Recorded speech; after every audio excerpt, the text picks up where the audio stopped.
Good morning. Hello guys, good morning. Welcome to my new vlog. તો આજે શ્રાવણનો બીજો સોમવાર છે, તો મારા તરફથી બધાને શ્રાવણના દ્વિતીય સોમવારની હાર્દિક શુભકામના. ઓમ નમઃ પાર્વતી પતે હર હર મહાદેવ.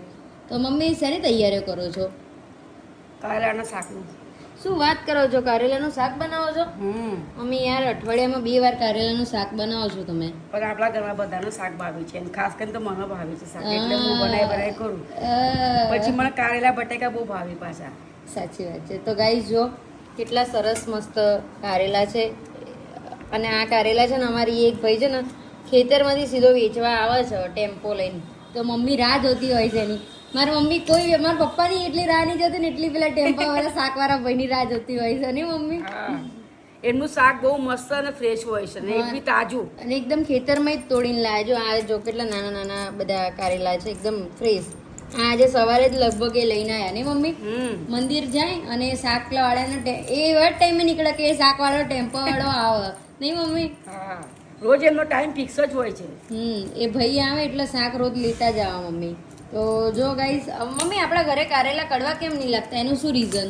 એનું રીઝન એક જ છે, 1 કલાક પહેલા કાપીને સમારીને એને મીઠું ભરીને આપણે 1 કલાક રાખીએ.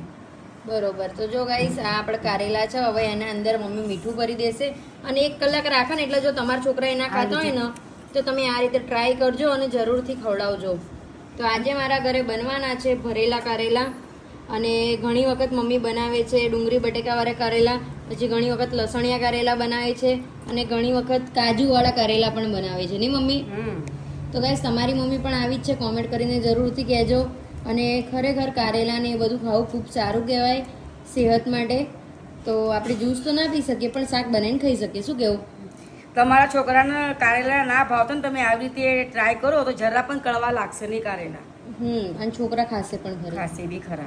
તો ચલો ગાઈઝ, આવા જ નવા વ્લોગ્સ જોવા માટે અમારા પેજને ફોલો કરી દેજો અને કોમેન્ટમાં હર હર મહાદેવ લખી દેજો. મળીશું નેક્સ્ટ બ્લોગમાં. ત્યાં સુધી ટાટા. ત્યાં સુધી બધાને જય શ્રી કૃષ્ણ. હર હર મહાદેવ.